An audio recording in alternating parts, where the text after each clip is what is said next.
Hi, this is Rachel from 7 and All, and today I'm coming to you with a March homeschool recap and update.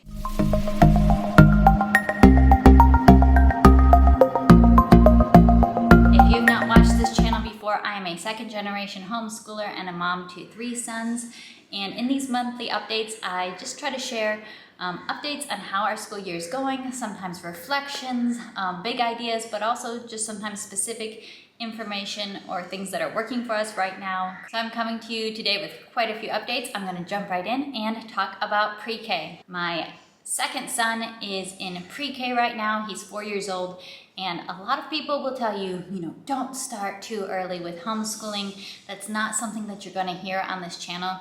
For me, I really see a lot of fruit and a lot of benefit in developing good habits of learning from a very early age. Just habits and rhythms of routines of, you know what, I can pay attention. You know what, I can do something that was mama's idea instead of my idea. He has a lot of play in his day. He's a very active little boy, but we are bringing in and have for quite a while now been bringing in these rhythms and routines of, okay, we're gonna sit down, we're gonna learn this. We're gonna stand up and we're gonna play this game. So we do have a very strong pre-K routine going for him right now, and he is mastering things at his own pace. So pre-K does not determine when your child will master skills, but for me, it's very much about building the habits.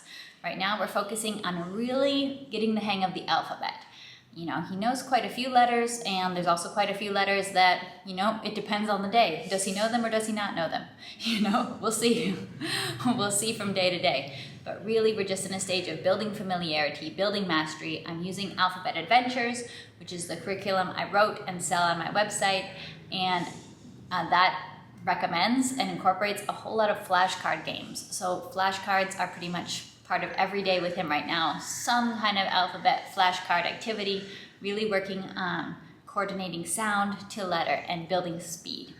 We're starting to get into a little bit of blending with him, a little bit of 2-letter blends of b, a, ba, or at. Getting this idea of blending, we're not there yet. I think, it'll probably be a couple more months just on, getting gradual familiarity, getting gradual blending, and really getting confident. He is starting to recognize a few words, which is really cool in contexts where I'm not expecting him to read at all. He's like, hey, I know that word the, or I know that word like different kind of random specific words he's started to notice. And that has brought a lot of excitement. His realization, hey, I can see these same letter patterns occurring in a different book where I was not expecting him to even be paying attention to the words at all. So that is something it's gonna be a journey. Learning to read is not usually an instant thing for most kids. And it's not gonna be an instant thing for him, but it's fun to see him start to make these connections. With him, we're also doing Gentle and Classical Primer, and I've talked about that in many videos. We love that program. He is really loving acting out the stories each week. This month we've done stories like St. George and the Dragon, which is of course an incredibly exciting story for my little boys, getting to be knights and fighting the dragon. For his math, we are doing Kindergarten Math with Confidence, and it's kind of been in a long stage of concepts that are pretty easy for him, with the lessons focusing on shapes, on patterns, on comparisons.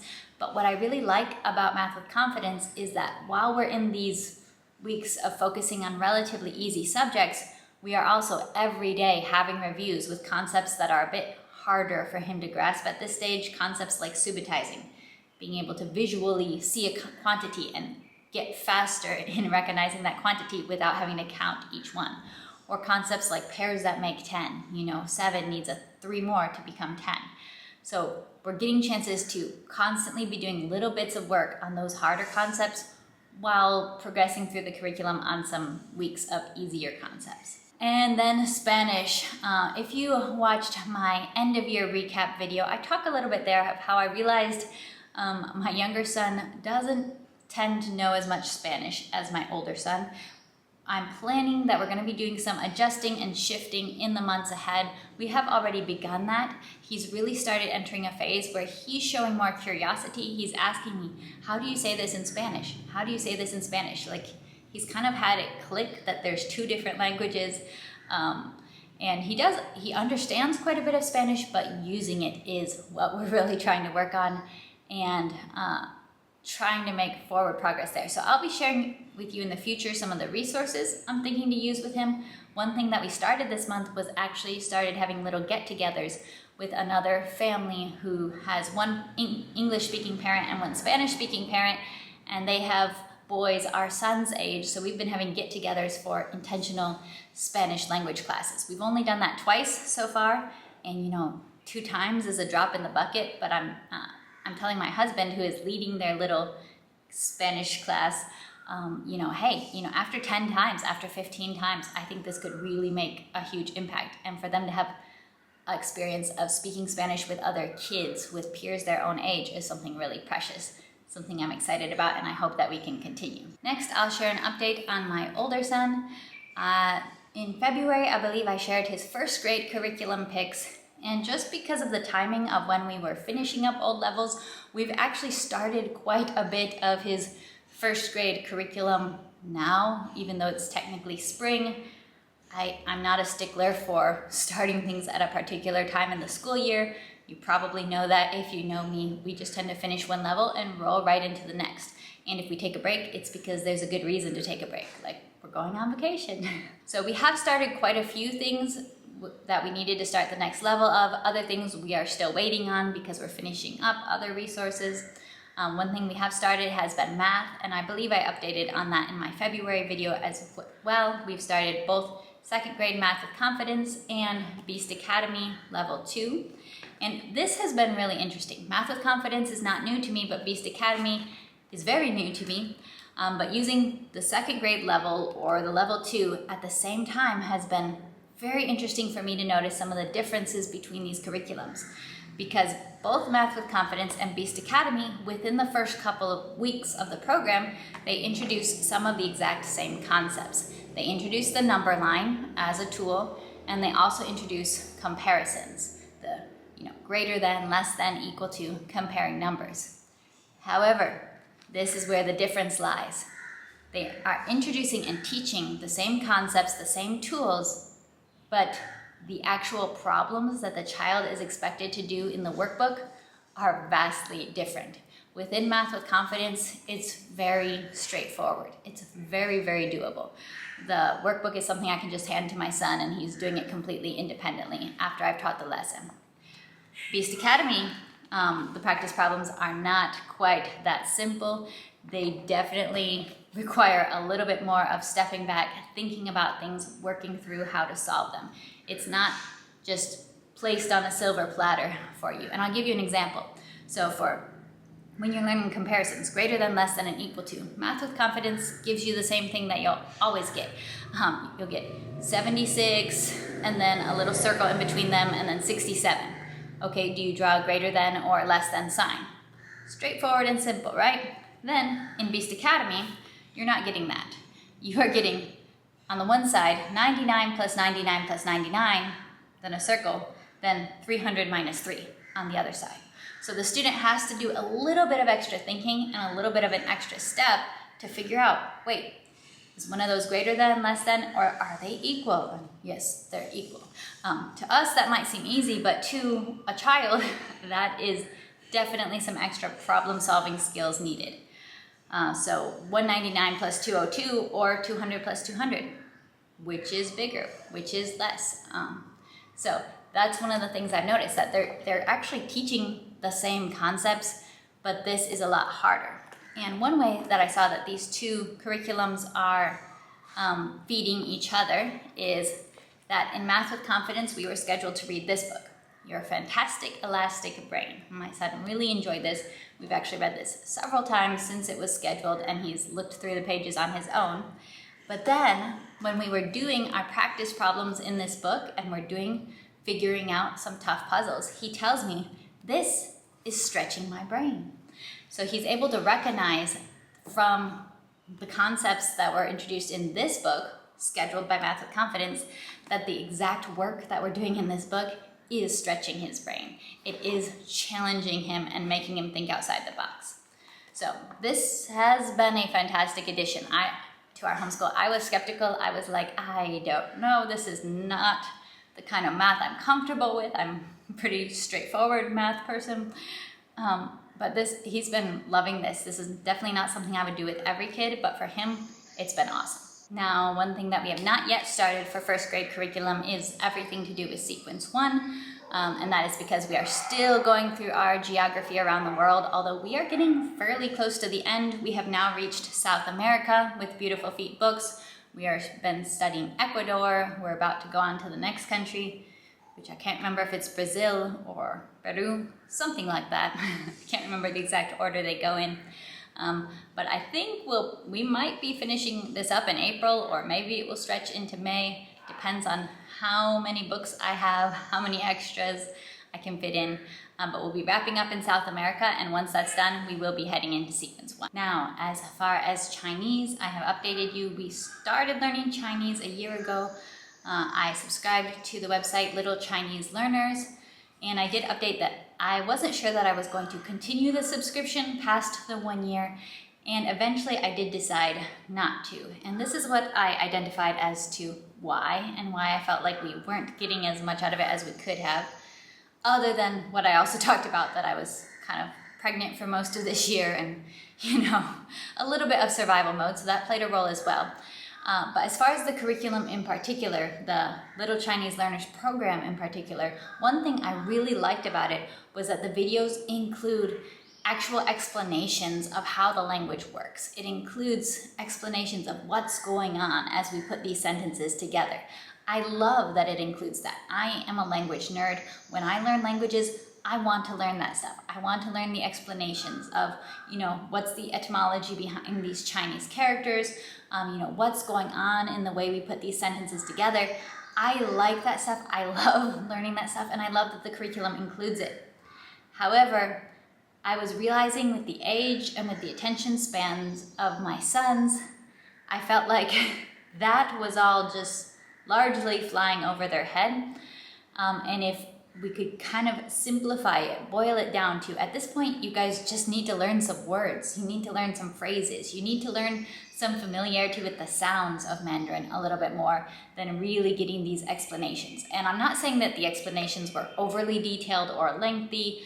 I think they were well done. I think that they were well done for kids too, but maybe more for slightly older kids, or maybe for kids who at least have a little bit more background in Chinese, because I almost feel like if my boys know a little bit more vocabulary, if they understand Chinese a little bit better, or maybe just if they're older, they will start to appreciate that language information better. So I did decide that I was not going to continue the subscription past 1 year, and this next year we're not giving up on Chinese. We are going to be trying something else.